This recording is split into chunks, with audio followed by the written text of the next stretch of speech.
राधे राधे सभी को। तो चलिए आज आपके साथ मैं रगड़ा आलू टिक्की की रेसिपी शेयर करने वाला हूँ, जो बहुत ही टेस्टी भी थी, बहुत ही अच्छी बनी थी और भगवान के भोग लगाने के लिए बहुत ही सात्विक रेसिपी है।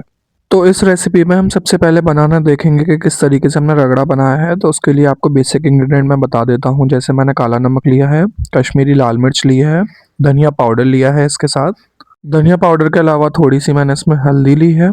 साथ ही मैंने हरी मिर्च और अदरक ली है, इस तरीके से छोटे छोटे पीसेस में चॉप कर ली थी मैंने।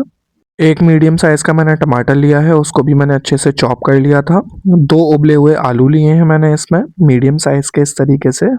और साथ ही मैंने इस बाउल में हाफ़ आपके लिए हैं ये काबुली छोले, या फिर जिन्हें हम बोलते हैं सफ़ेद चने। तो अब इन बेसिक इंग्रेडिएंट की हेल्प से आज हम बहुत ही टेस्टी और बहुत ही अच्छा रगड़ा की रेसिपी बनाने वाले हैं। तो चलिए देखते हैं हम रगड़ा किस तरीके से बनाते हैं। तो रगड़ा को बनाने के लिए सबसे पहले मैंने बाउल में आलू ले लिए थे, उनको छोटे-छोटे पीसेस में इस तरीके से मैंने चॉप कर लिया था। आपको भी पहले चॉप कर लेना है, वरना आप डायरेक्टली भी इनको डाल सकते हैं और फिर बाद में इनको मैशर की हेल्प से मैश कर लेंगे। तो इनको इतने छोटे-छोटे पीसेस में कट करने के बाद अब बारी थी कढ़ाई गैस पर चढ़ाने की। तो मैंने कढ़ाई गैस पर चढ़ा दी थी, अच्छे से गर्म हो चुकी थी कढ़ाई। तो फिर मैंने उसमें तेल ऐड कर दिया था, सरसों का तेल। सरसों का तेल ऐड करने के बाद मैंने उसमें क्यूमिन सीड्स मतलब आपका जीरा ऐड किया था। साथ ही मैंने जो 1 कप आपके टमाटर लिए थे उनको भी मैंने उसमें ऐड कर दिया था, और साथ ही मैंने उसमें जो हमारा काला नमक था उसको मिला लिया था। नमक हमने सबसे पहले डाला है ताकि जो हमारे टमाटर हैं वो अच्छे से गल जाएँ। तो हमारे जैसे ही टमाटर गल चुके थे फिर मैंने उसमें हरी मिर्च और अदरक डाल दिया था। हल्दी जो मैंने ली थी वो भी उसमें ऐड कर दी थी। रंग को एनहांस करने के लिए मैंने उसमें आपका कश्मीरी लाल मिर्च लिया है, और टेस्ट और फ्लेवर को ऐड करने के लिए मैंने इसमें आपका धनिया पाउडर लिया है। इन सारे मसालों को अच्छे से पका लेंगे। देखिए हमारे मसाले भी अच्छे से पक चुके थे। अब इसमें जो हमने आलू छोटे-छोटे पीसेस में चॉप किए थे वो ऐड कर दिए थे, और जो हमने चने उबाले थे उनको भी हमने उसमें ऐड कर दिया था और अच्छे से मिक्स कर दिया था। इनको अच्छे से मिक्स करने के बाद अब बारी थी इसमें थोड़ा-सा पानी मिलाने के लिए। तो पानी हमने इसमें 1 कप के लगभग क्वांटिटी के हिसाब से ले लिया था और उसको कर दिया था अच्छे से ऐड। ऐड करने के बाद फिर जो हमारे मैशर है उसकी हेल्प से हमने इनको अच्छे से देखिए इस तरीके से मैश कर लिया था। और हमें ये ध्यान रखना है कि हमें ना ज़्यादा मैश नहीं करना है, थोड़ा मीडियम तरीके से ही मैश करना है इस तरीके से। और जो हमारे फाइनली रगड़ा था वो 2 से 3 मिनट के अंदर पककर हो गया था तैयार।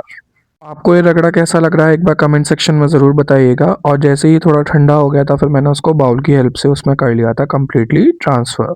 तो ये हमारा रगड़ा थोड़ा मैंने थिक बनाया था, आप चाहें तो इसे थोड़ा और लिक्विड भी कर सकते हैं। यहाँ पर रगड़ा थिक रखने के पीछे का एक रीज़न है, क्योंकि जब हम अपने रगड़े को पतला रखते हैं तो हमारी जो टिक्की है वो थोड़ा और ज़्यादा सॉफ्ट हो जाती है, और उसकी वजह से थोड़ी सॉगीनेस हो जाती है। तो इस वजह से मैंने रगड़े को यहाँ पे थोड़ा थिक रखा है।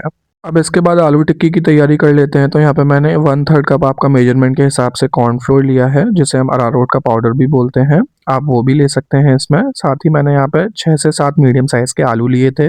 उनको अच्छे से देखिए इस तरीके से मैंने मैश कर लिया था, और मैश करने के बाद फिर मैंने उसमें आपका ये कॉर्नफ्लोर ऐड कर दिया था। तो कॉर्नफ्लोर मैंने ऐड करने के बाद अच्छे से हाथ की हेल्प से इनको इस तरीके से मिक्स कर लिया था, जैसे हमारे आलू की टिक्की के लिए हमारा जो डो प्रिपेयर होता है उस तरीके से मैंने ये डो प्रिपेयर कर लिया था।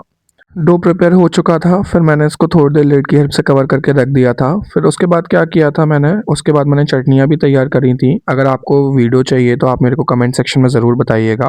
फिर जैसे ही चटनियाँ तैयार हो गई थीं, तो उसके बाद मैंने हाथों पर अपने ऑयल अप्लाई किया थोड़ा-सा, ताकि हमारे जो ये पेड़े जो बनाएँगे हम तो वो ज़्यादा स्टिकी ना हो। और इस तरीके से हमें देखिए इन्होंने पर्टिकुलरली शेप दे दी है। शेप देने के बाद इनको अच्छे से देखिए इस तरीके से प्रेस भी किया है मैंने, और फाइनली हमारे जो टिक्की थे वो 1 बाय 1 करके हो गए थे तैयार। अब चलिए इसके बाद हम बहुत ही टेम्प्टिंग और बहुत ही करारी, बहुत ही क्रिस्पी हम अपनी टिक्की तैयार करने वाले हैं। तो उसके लिए मैंने फ्राई पैन इस तरीके से गैस पर रख दिया था, अच्छे से वो गर्म हो गया था। तो उसमें मैंने तेल ऐड कर दिया था मस्टर्ड ऑयल। मस्टर्ड ऑयल 2 से 3 मिनट के अंदर अच्छे से मीडियम गैस पर गर्म हो गया था, और अब बारी थी उसमें जो टिक्कियाँ हैं उनको इस तरीके से सेकने की। तो जैसे ही तेल अच्छे से गर्म हो गया था उसके बाद मैंने 1 बाय 1 करके सारी टिक्की ऐड कर दी थी और उनको अच्छे से सेक लिया था। दोनों तरफ से मीडियम आंच पे सेका था मैंने इनको, और हमें ज़्यादा देर नहीं सेकना है इनको, 3 से 4 मिनट ही सेकना है, क्योंकि अभी हमें दोबारा से सेकनी पड़ेंगी इनको और ज़्यादा क्रिस्पी बनाने के लिए। तो देखिए इस तरीके से मैंने स्पैचुला की हेल्प से दोनों तरफ से पलटकर इनको इस तरीके से आपका गोल्डन ब्राउन कर लिया था।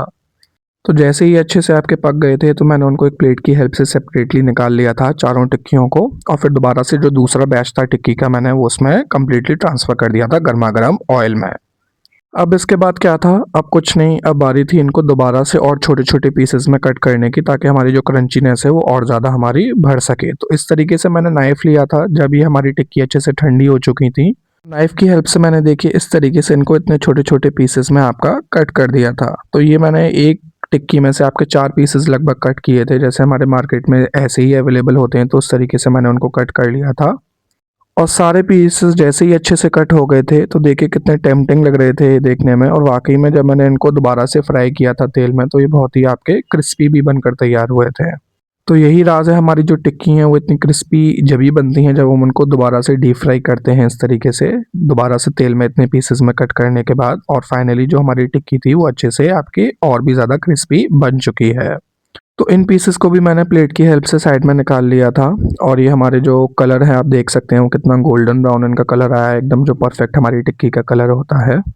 अब मैंने आपको बताया भी था कि चटनी मैंने पहले ही प्रिपेयर कर ली थी, तो अब फाइनली बारी थी हमारी प्लेटिंग करने की। तो सबसे पहले मैंने टिक्की के कुछ पीसेस उसमें ऐड किए। पीसेस ऐड करने के बाद अब उसमें बारी थी रगड़ा मिलाने की। तो रगड़ा मैंने जैसे आपको बताया था थोड़ा थिक ही रखा है मैंने, तो वो आपको वीडियो में दिख भी रहा होगा, और मैंने उसके पीछे का रीज़न आपको ऑलरेडी बता चुका हूँ। तो वो आपके ऊपर डिपेंड करता है कि आप किस थिकनेस का या किस स्मूथनेस का आप अपना रगड़ा रखना चाहते हैं। उसके बाद फ्लेवर को और एनहांस करने के लिए मैंने उसमें आपका ग्रीन चटनी ऐड कर दी थी। ग्रीन चटनी ऐड करने के बाद मैंने उसमें जो हमारी टैमरिंड की चटनी होती है, जिसे हम हिंदी में सौंठ भी बोलते हैं, उसको भी मैंने उसमें अच्छे से ऐड कर दिया था इस तरीके से। इन सारी चीज़ों को ऐड करने के बाद अब बारी थी हमारी और चीज़ें ऐड करने की। जैसे हम अब इसमें अपना ये चाट मसाला जो है हमारा वो अच्छे से स्प्रेड कर देंगे, अच्छे से स्प्रिंकल कर देंगे इस तरीके से। अब चाट मसाला जैसे ही स्प्रिंकल हो गया था, तो अब बारी थी इसमें हमारा जो हमने दही था उसको फेंट लिया था, उसको मैंने अब कर दिया था पर्टिकुलरली इस तरीके से स्प्रेड। तो अब यहाँ पर मैंने दही भी अच्छे से स्प्रेड कर लिया था। अब बारी थी ऊपर से गार्निशिंग करने की, और गार्निशिंग मैंने यहाँ पर आपकी जो ये सेव होती है, आलू वाली जो सेव की नमकीन होती है, उससे मैंने इस तरीके से इसको कर दिया था फाइनली गार्निश। और ये आप देख सकते हैं कि हमारी एकदम सात्विक जो टिक्की है वो बनकर हो गई थी तैयार भगवान के भोग के लिए। आपको ये रेसिपी कैसी लगी? बहुत ही झटपट बनने वाली है, और बहुत ही अच्छी और बहुत ही टेस्टी आपकी ये टिक्की बनती हैं। तो एक बार कमेंट सेक्शन में आप ज़रूर बताइएगा कि आपको ये रेसिपी कैसी लगी। अगर आपको ये अच्छी लगी हो तो आप अपने दोस्तों के साथ भी इसे शेयर कर सकते हैं। इसी तरीके से हमारी वीडियो को देखते रहिए, प्यार देते रहिए। राधे राधे, जय श्री राधे, हरे कृष्ण सभी को।